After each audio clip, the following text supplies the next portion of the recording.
तो ये कहानी शुरू होती है द प्राइड लैंड से, जहाँ पर सिम्बा की अब एक बेटी पैदा हो चुकी है और उसका नाम है कियारा। तभी सिम्बा को पता चलता है कि उसकी वाइफ नाला कहीं पर खतरे में है। तो वो अपनी बेटी कियारा को अपनी गुफा में लेकर जाता है और उससे कहता है कि वो शाम तक लौट आएगा, उसकी माँ खतरे में है। कियारा के काफी डरने पर सिम्बा कहता है कि तुम्हारा ख्याल रखने के लिए पम्बा और टिम चाचा है ना। अब इतना कहकर सिम्बा यहाँ से निकल जाता है और आसमान में घने काले बादल होने लगते हैं और देखते ही देखते बारिश शुरू हो जाती है। कियारा का ऐसा बरसात देखना पहली बार था, जिससे वो काफी ज्यादा डर जाती है। तभी गुफा में रफीकी आता है, जिसको देखकर कियारा काफी खुश होती है, क्योंकि कियारा को अपने रफीकी दद्दू बहुत ही पसंद थे। नन्ही से कियारा अपने दद्दू से कहती है कि दद्दू मुझे बहुत ही डर लग रहा है। तो रफीकी कियारा से कहता है कि डरो मत, मैं तुम्हारे साथ हूँ और तुम्हारे अंदर जिन शेर को खून दौड़ रहा है वो भी कभी पानी से डरा करते थे, लेकिन उन्होंने अपने डर पर जीत हासिल की, जिससे वो इतने बहादुर शेर बन पाए। कियारा कहती है कि वो अपने दादा और बाबा जैसी कभी बहादुर नहीं बन सकती। इतना सुनने के बाद रफीकी कियारा का डर निकालने के लिए उसे मुफासा की कहानी सुनाने का फैसला करता है। रफीकी कहता है कि मुफासा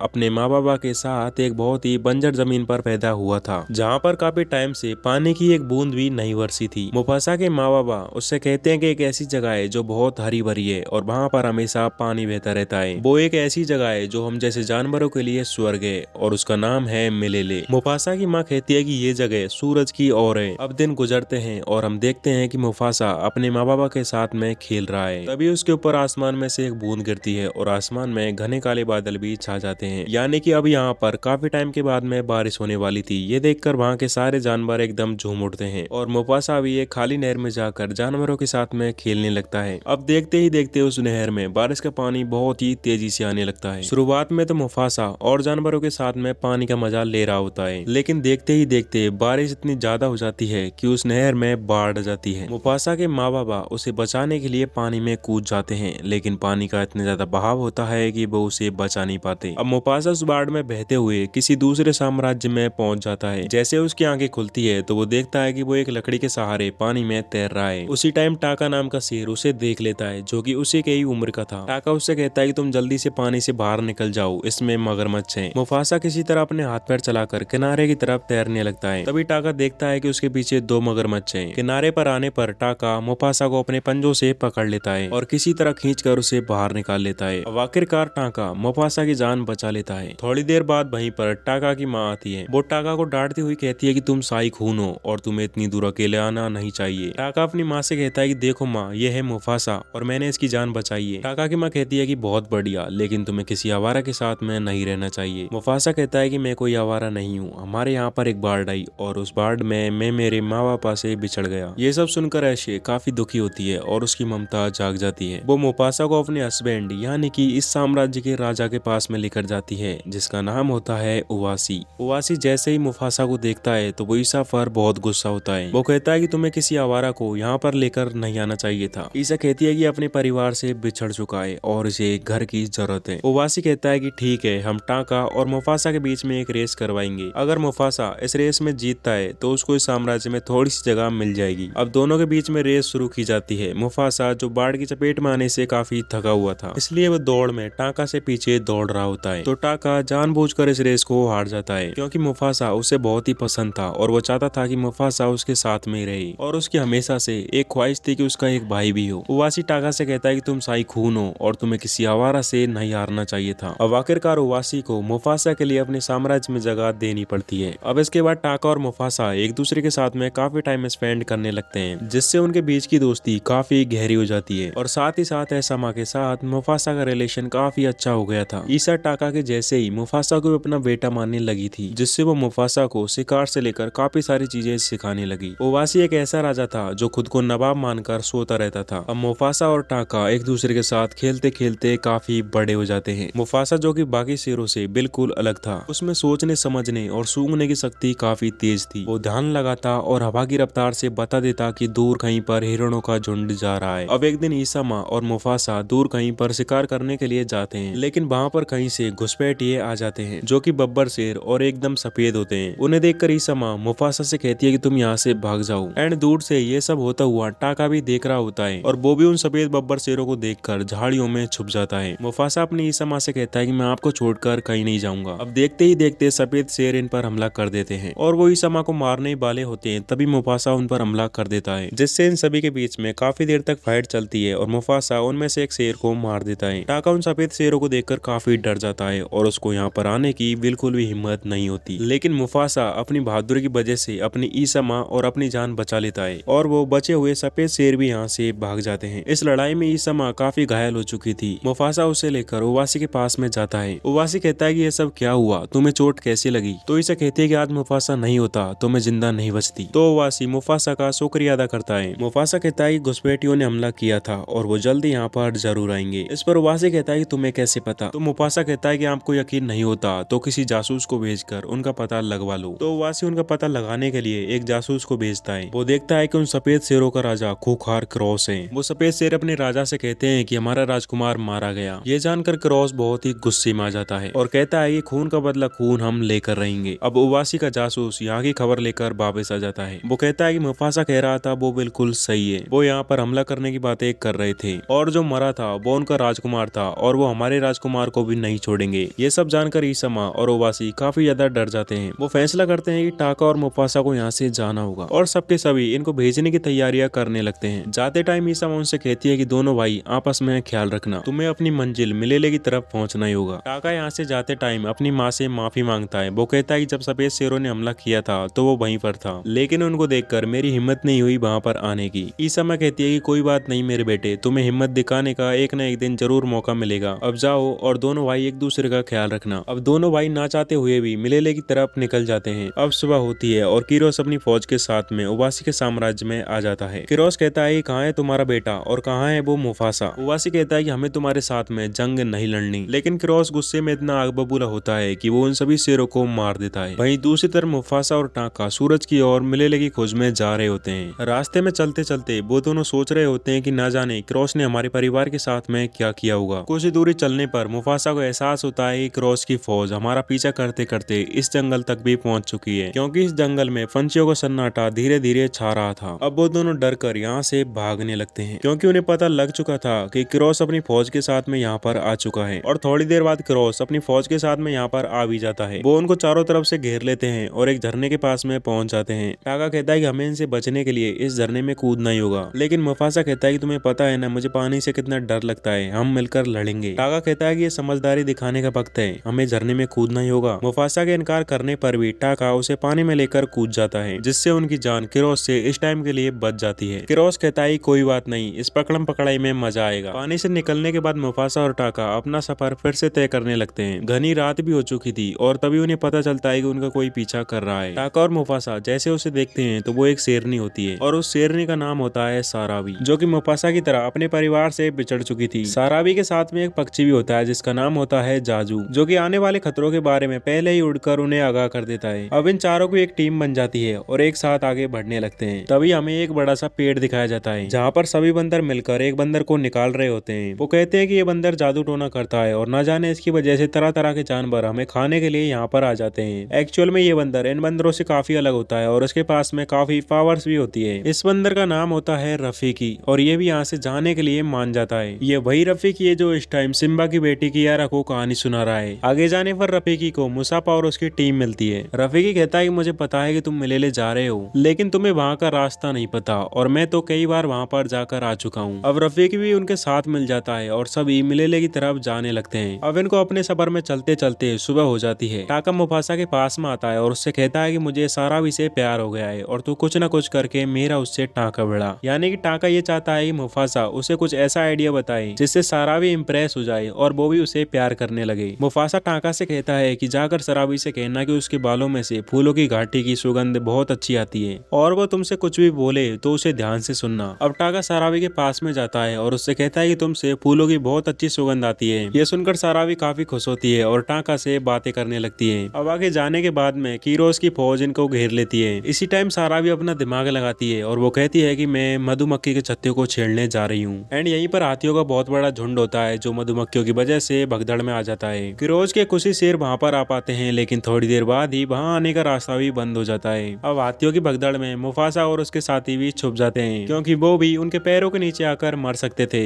अब साराबी जैसे ही छुपने के लिए जाती है तो वो एक हाथी के पैर से टकरा कर वहीं पर गिर जाती है। एंड जैसे ये सब मुफासा देखता है तो वो अपने पास में साराबी को भी ले आता है, जिससे साराबी की जान भी बच जाती है। अब साराबी की आंखें जैसे ही खुलती है तो वो देखती है कि वो और उसके उसके साथी एक सुरक्षित जगह पर आ चुके हैं। सारा भी कहती है कि मुझे किसने बचाया, तो मुफासा कहता है कि तुम्हें बचाने वाला टाका है। मुफासा ये सब इसलिए कर रहा होता है ताकि सारा भी टाका को और भी ज्यादा पसंद करने लगे। अब ये यहाँ से चलने लगते हैं और चलते चलते बर्फ के पहाड़ों की तरफ आ जाते हैं। रफीकी यहाँ पर ध्यान लगाता है और कहता है कि हमें इन बर्फ के पहाड़ों को पार करने के बाद हमें हमारी मंजिल यानी कि मिलेले की जगह मिलेगी। अब ये सभी उन पहाड़ों पे फटाफट से चढ़ाई करने लगते हैं। इधर हम देखते हैं कि किरोस भी इनका पीछा यहाँ तक भी कर रहा होता है। मुफासा को भी एहसास हो जाता है कि किरोस हमारा पीछा कर रहा है, इसलिए वो जाजू से कहता है कि जाओ और हमारे पंजे के निशानों को बर्फ गिराकर मिटा दो। जाजू जाता है और उनके निशानों को मिटा देता है और आकर कहता है कि वो रास्ता भटक चुके हैं और उनको नहीं पता कि हम किस तरफ गए हैं। ये आइडिया काम करने के बाद सभी उसकी बड़ाई करने लगते हैं, खासकर सारा भी। कुछ ही टाइम बाद सारा भी और मुफासा दोनों अकेले होते हैं। सारा भी कहती है कि तुम कोई मामूली शेर नहीं हो और मुझे टाका ने नहीं बचाया, मुझे बचाने वाले तुम थे। अब मुफासा को न चाहते हुए भी सच बताना पड़ता है और इसी के साथ दोनों अपने प्यार का इजहार करते हैं और इन दोनों का टाका भिड़ जाता है। अब इन दोनों को टाका ऊपर से देख रहा होता है। वो सारा भी और मुफासा को एक साथ देखकर सब कुछ समझ जाता है और मुफासा के खिलाफ यहीं से उसके दिल में नफरत पैदा हो जाती है। वो सोचने लगता है कि मैंने जिसकी जान बचाई वो धोखेबाज निकला, वो मेरा भाई कभी नहीं हो सकता।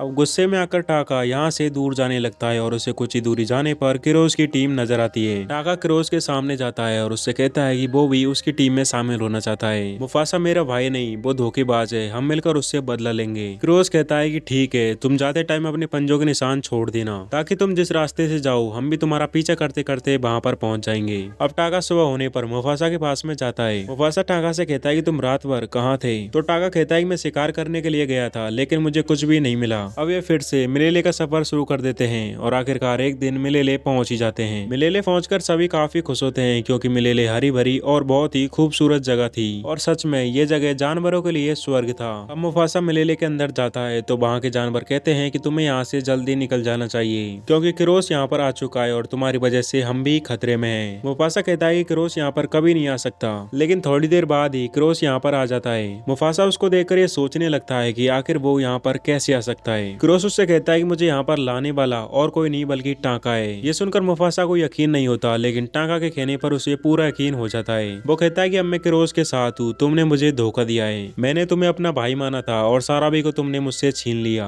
अब अगले पल ही किरोस मुफासा पर हमला कर देता है और ये लड़ते लड़ते नीचे जाके गिरते हैं। किरोस एक भारी दमदार बब्बर शेर था, इसलिए वो मुफासा पर भारी पड़ता है। टाका इन दोनों को लड़ते हुए दूर से देख रहा था और तभी उसे उसकी माँ की याद आती है। उसने कहा था कि एक न एक दिन तुम्हें अपनी हिम्मत दिखाने का मौका जरूर मिलेगा। यहाँ पर टाका को एहसास हो जाता है कि मुफासा उसका भाई है और वो उसका साथ देगा और तभी टाका भी किरोस से लड़ने लगता है और इसी लड़ाई में टाका की आंख पर एक निशान बन जाता है। अब ये दोनों किरोस से फाइट करते हैं और फाइट करते करते किरोस को पानी में गिरा देते हैं। दूसरी तरफ किरोस की फौज से बाकी जानवर लड़ रहे थे क्योंकि उनके भी समझ में आ जाता है कि अब हम एक साथ नहीं लड़े तो हमें हमेशा डर कर जीवन बिताना होगा। पानी में गिर जाने के बाद में किरोस के ऊपर एक चट्टान गिर जाती है और उसी में ही दबकर वो मारा जाता है। अब ये लड़ाई खत्म होने के बाद में यहाँ के जानवर मुफासा को यहाँ का राजा बना देते हैं क्योंकि उसी की वजह से ये सब अब खुलकर जीवन बिता पाएंगे। इसी के साथ मुफासा यहाँ पर अपनी माँ से मिलता है जो कि मुफासा को देखकर बहुत ही खुश होती है क्योंकि अब उसे उसका खोया हुआ बेटा मिल चुका था। वहीं पर सारे जानवर कहते हैं कि इस टाका को हमारे जंगल से निकाल दो, लेकिन मुफासा ऐसा नहीं करता और कहता है कि मैं जब तक इस मिलेले का राजा हूँ टाका के लिए साम्राज्य में हमेशा जगह रहेगी। और यहीं पर मुफासा कहता है कि वो आज के बाद टाका का नाम भी नहीं लेगा। ये सुनकर टाका कहता है कि आज के बाद उसका नाम टाका नहीं बल्कि स्कार है, ताकि आज के बाद में जो भी उसका नाम ले तो उसे उसकी गलती का एहसास होता रहे। इसी के साथ कहानी यहीं पर खत्म होती है। कियारा जो कि ये कहानी सुन रही होती है वो कहती है कि दद्दू ये कहानी तो मुझे बहुत अच्छी लगी एंड अब उसके मन में से वो डर भी निकल गया था। और थोड़ी देर बाद यहीं पर सिम्बा और नाला भी आ जाते हैं। कियारा देखती है कि उसके माँ बाबा के साथ में एक और बच्चा है जो कि उसका भाई होता है और इसी के साथ में इस मूवी का एंड यहीं पर हो जाता है। अब आप कमेंट करके बताओ कि आपको इसकी स्टोरी कैसी लगी और आपका पसंदीदा कैरेक्टर कौन सा था। वीडियो अच्छी लगी हो तो वीडियो को लाइक और चैनल को सब्सक्राइब कर देना ताकि आपको ऐसी अमेजिंग वीडियोस देखने को मिलती रहे। तब तक मिलते हैं नेक्स्ट वीडियो में। Good bye.